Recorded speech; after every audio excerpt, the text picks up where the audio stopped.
안녕하십니까. 숲속의 작은 친구들의 오늘 넓적 사슴벌레 사육 키트를 강의할 이용욱 강사라고 합니다. 만나 뵙게 돼서 반갑습니다.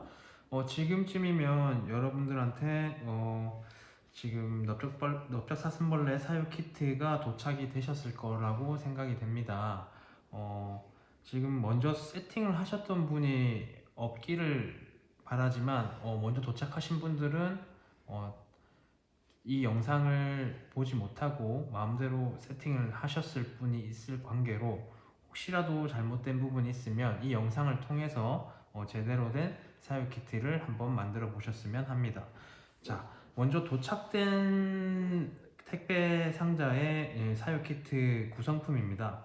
먼저 아스펜 베딩이 있고요. 그 다음에 사슴벌레 교재가 있고요. 그 다음에 넓적 사슴벌레 수컷과 암컷이 이렇게 지금 도착이 되셨을 거고, 그 다음에 사슴벌레를 사육하기 위한 사육 케이스가 이렇게 준비되어 있으실 거고, 그 다음에 그 사슴벌레 전용 먹이인 곤충 젤리가 20개가 이렇게 도착이 되셨을 겁니다. 먼저 키트를 만들기 전에 여러분들이 아셔야 될 게 이 넓적 사슴벌레라는 친구에 대해서 조금 설명을 드리도록 할 겁니다.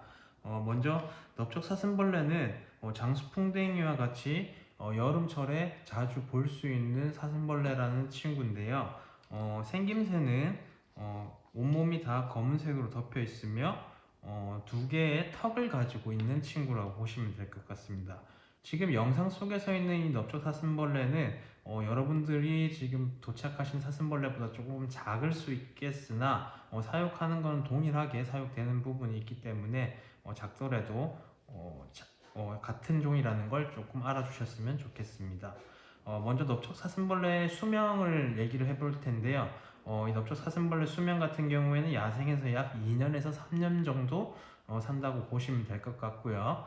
그 다음에 암컷과 수컷의 차이점을 좀 보시게 된다면 암컷은 두 개의 턱이 있지만 수컷처럼 길다란 형식의 턱을 가지고 있진 않습니다. 이 두 개의 차이점이 뭐냐면 수컷 같은 경우에는 이 두 개의 기다란 턱으로 적으로부터 자신을 보호하기 위해 발달되어 있다고 보시면 될 것 같고요. 그 다음에 암컷 같은 경우에는 두 개의 턱이 얇고 작습니다. 이렇기 때문에 이 작은 턱으로 이용을 해서 산란을 하기 위한 도구로 보통 쓰인다고 보시면 될 것 같습니다. 산란을 할 때 보통 참나무 패목에 이제 이 두 개의 턱을 이용을 해서 갉아서 알을 낳기 때문에 굉장히 수컷보다는 턱이 조금 더 강하다고 보시면 될 것 같습니다. 자, 두 개의 차이점을 보시게 되면 턱에서 확연히 다르다는 것을 알 수가 있습니다. 자, 그리고 이 넓적 사슴벌레는 곤충으로서 머리, 가슴, 배를 가지고 있고요. 그 다음에 6개의 다리를 가지고 있습니다. 그리고 양옆에 2개의 더듬이가 있고요. 그 다음에 2개의 혼눈을 가지고 있습니다. 혼눈 같은 경우에는 눈이 이게 태화되었기 때문에 빛만 감지하지 방향을 지시하는 건 2개의 더듬이로서 움직인다고 보시면 될 것 같습니다. 이상 간단하게 이 넓적 사슴벌레의 특징을 설명해 드렸고요. 얘네들의 사육을 하기 위한 온도 조건은 집에서 가정 내에서는 약 25도에서 27도를 유지시켜 주시면 좋을 것 같습니다. 자, 그러면 키트를 세팅을 하고 그 다음에 여러분들에게 자세한 사육 설명을 조금 더 드리도록 할게요.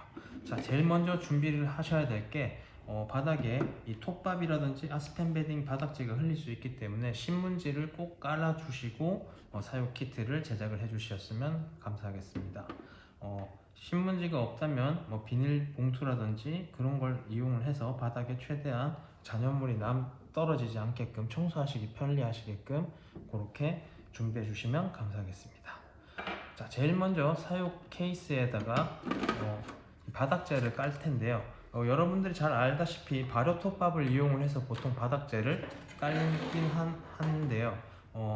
지금 같은 경우에는 산란을 할 수 있는 시기가 아닙니다. 겨울철이다 보니 산란을 받기 위해서는 발효톱밥이 필요하지만 여러분들은 겨울철에 산란을 받을 수 없기 때문에 되도록이면 저희가 준비했던 아스펜 베딩으로서 바닥재를 사용하기를 권장드려서 키트 구성품에 아스펜 베딩을 추가 구성품으로 넣어드린 것으로 알아주시면 감사하겠습니다.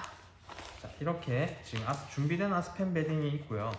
이 아스펜 베딩을 제가 어느 정도 사용할 거냐면 3분의 1 정도만 사용을 할 겁니다. 톱밥으로 사용을 한번 해보신 분들은 아시다시피 톱밥을 사육 케이스 3분의 2 정도 높이 넣는 걸로 알고 있습니다. 그런데 저희는 산란 목적이 아닌 관찰에 대한 목적이기 때문에 최대한 얇게 아스펜 베딩 3분의 1 정도만 넣도록 하겠습니다. 자, 안에 있는 사육 케이스 바닥재 안에 있는 이런 잔여 찌꺼기들이나 쓰레기 같은 거는 다 제거해서 버려주시면 되겠고요. 자, 다음은 아스펜 베딩을 이 지퍼백을 열어서 3분의 1 정도를 한번 넣어보도록 하겠습니다. 자, 이 정도만 넣어주시고 생각보다 어렵지 않습니다. 자, 이렇게 남은 아스펜 베딩 같은 경우에는 지퍼백으로 잘 밀봉을 하셔서 보관을 해주시면 될 것 같고요. 이 정도 사육 키트를 만들기 위한 아스펜 베딩은 약 한 달 정도 사용을 할 수 있습니다. 그래서 한 달 이후에는 또 3분의 1 정도를 빼서 이 기존에 있던 바닥재를 버려주시고 그 다음에 3분의 1 정도만 다시 투여해 주시면 될 것 같습니다. 총 약 한 3개월 정도 분량이 되는 아스펜 베딩 바닥재를 보시면 될 것 같으세요. 자, 요렇게 지금 아스펜 베딩이 깔려 있는 걸 보시게 되겠죠. 약 3분의 1 정도 크기입니다. 네. 자, 그리고 나서 준비되어 있는 젤리, 곤충 젤리를 2개 정도를 까서 한번 넣어 볼 건데요. 그 전에 이 바닥재가 겨울이다 보니까 수분이 조금 보충이 돼야 됩니다. 그래서 일주일 동안 한 번 정도는 이 바닥재에 스프레이, 가수할 수 있는 스프레이 분무기 있으실 겁니다. 네, 그걸 이용을 해서 이렇게 한 3회 정도만 뿌려주시면 됩니다. 자, 이렇게 약간 젖어 있는 부분이 보이실 겁니다. 자, 이렇게 왜 수분을 보충을 해줘야 되냐면 사슴벌레 특성상 얘네들이 수분이 없으면 발톱이라든지 발의 구절이 떨어져 나갈 수가 있어요. 그렇기 때문에 일주일에 한 번 정도는 이렇게 수분으로 보충을 해주시는 것이 가장 중요합니다. 자, 그 다음에 준비되어 있는 젤리를 2개 정도를 까서 한번 넣어 보도록 할게요. 자, 젤리를 까실 때는 주의사항은 별도 없고요. 액상이 튈 수가 있기 때문에 되도록이면 액상이 튀지 않게끔 잘 조심히 따주시는 것이 좋습니다. 자, 2개 정도를 이렇게 까서 양옆으로 넣어 주시고요. 자, 다음에 준비되어 있는 사슴벌레를 이 수컷과 암컷을 넣어 볼 건데요. 자, 제가 일단 넣기 전에 한번 알려드려야 되는 게 이 사슴벌레를 잡는 방법이 모르시는 분들이 많으시기 때문에 조금 설명을 드리도록 할게요. 이 친구들의 특징은 총 6개 다리가 있는데 앞에 2다리가 갈고리가 이렇게 되어 있습니다. 그 다음에 중간 다리랑 뒷다리는 이렇게 되어 있어요. 그렇기 때문에 손에 만약에 올렸을 경우에는 어떻게 떼어내는 것이 좋을까요? 자, 지금부터 알려드리도록 할게요. 자, 위에 있는 갈고리를 먼저 떼어내시려고 하실 수가 있는데 그럴 때는 갈고리 반대 방향으로 위로 한번 올렸다가 밑으로 떼내면 쉽게 떼어내집니다. 다시 한번 보여드릴게요. 자, 핸들링을 하고 이 윗다리를 먼저 떼어내려면 갈고리 반대 방향으로 위로 한번 올렸다가 밑으로 싹 내리면 이렇게 떼어내진다고 보시면 될 것 같으세요. 이렇게 집기가 조금 힘드신 친구분들이 계시면 집에 있는 핀셋이라든지 아니면 핀셋이라든지 아니면 이러한 집게들이 준비되어 있으시다면 집게를 이용해서 옮기셔도 크게 지장이 없습니다. 네. 이럴 때는 못 만지시는 경우에는 이렇게 나무젓가락이나 집게를 활용해서 넓적사슴벌레를 옮겨주시면 될 것 같습니다. 자, 이렇게 지금 넣어주시게 되면 기존 키트의 구성품에 맞게끔 세팅이 어느 정도 완료가 되었는데요. 여기서 추가적으로 조금 해주셔야 될 게 뭐가 있냐면 지금 기본적으로 여러분들이 필요한 게 나무 놀이목이 필요할 겁니다. 집에 혹시 근처에 주변에 나뭇가지가 있으시거나 아니면 나무 숲이 같은 게 있으시다면 여기에 군데군데 2개 정도를 한 놔주시면 좋을 것 같습니다. 자, 그렇게 되면은 이 놀이목을 넣는 이유는 뭘까요? 놀이목을 넣는 이유는 얘네들이 잘 뒤집어져요. 뒤집어지게 되면 뭔가 붙잡고 일어나야 되는데 일어날 수가 없는 상황이 돼요. 자, 한번 예를 들어서 한번 뒤집어 볼게요. 자, 이렇게 뒤집게 되면 얘네들이 뒤집어진 상태에서 뭔가를 붙잡지 않고 일어나지 못하게 되면 이대로 죽는 경우가 있습니다. 그걸 전도사라고 하는데요. 전도 방지를 위해서 아까도 얘기했듯이 밖에 있는 주변에 있는 나뭇가지라든지 수피를 이용을 해서 주변에 은신처 역할 및 전도 방지를 위해서 놓아주시는 것이 넓적사슴벌레 사육하는 데 있어서 가장 오래 사용할 수 있는 방법이라 보시면 될 것 같습니다. 자, 이렇게 어느 정도 이 사슴벌레까지 들어가게 되면 키트의 80% 정도는 완성이 됐다 보시면 될 것 같고요. 다음에는 케이스의 뚜껑을 이용을 해서 뚜껑을 닫아주는 역할입니다. 자, 양쪽에 홀드 해주는 뚜껑 손잡이가 있는데요. 뚜껑 손잡이 2개를 뚜껑을 닫은 다음에 딸깍 딸깍 소리가 나면 이게 뚜껑 케이스가 다 닫힌 겁니다. 자, 이렇게 되면 지금 하육 케이스가 어느 정도 완성이 된 상태라고 보시면 될 것 같습니다. 자, 이대로 사육을 하시게 되는데 보통 겨울철에는 젤리를 한 2, 3일에 한 번씩 교체를 해주시는 것이 좋고요. 젤리가 없을 경우에는 과일을 대체로 해줄 수 있는 과일이 바나나가 있습니다.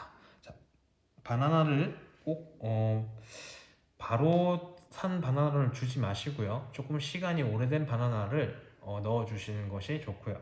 대신에 바나나를 넣게 되면 단점은 초파리라든지 잡충이 꼬일 수가 있습니다. 그래서 빠르게 먹이를 교체해 주시는 것이 깔끔한 사육을 하실 수 있는 방법 중에 하나라고 보시면 될 것 같습니다. 자, 이렇게 된 사육 케이스는 이제 어디에 보관을 하셨느냐에 따라서 넓적사슴벌레 수명이 오래 살 수 있냐, 아니면 빨리 죽을 수 있냐에 대한 내용이 될 건데요. 되도록이면 어디에 두어주시면 좋냐면 온도를 25도 정도가 되는 공간을 찾으셔서 이 사육 케이스를 적재를 해주시고 되도록이면 직사광선을 피해 주셔야 됩니다. 직사광선을 맞게 되면 이 친구들은 바로 죽을 수가 있거든요. 그렇기 때문에 직사광선에 있는 부분에 절대 이 사육 케이스를 두지 마시고요. 그 다음에 따뜻한 곳에 넣어 두겠다라고 하셔가지고 지금 보일러를 난방을 하신 경우에 바닥이 이제 열이 올라오는데 거기에 따뜻할 거라고 생각을 해서 그냥 이 사육 케이스를 바로 바닥에 올려두시게 되면 얘네들은 뜨거워서 죽습니다. 그렇기 때문에 바로 직렬이 받지 않는 곳에다가 좀 두시는 것이 좋을 거고요. 그 점만 유의해 주신다면 넓적사슴벌레 이 친구들을 조금 오래 관찰하고 사육하실 수 있다고 보시면 될 것 같습니다. 자, 이렇게 세팅을 하게 되면 겨울철에서 볼 수 있는 사육 세팅이 될 것이고요. 이 다음 해 한 3월 봄이 되게 되면 그때는 교미를 해서 이제 알을 받을 수 있는 사육 키트 구성품으로 이제 변경을 해주셔야 됩니다.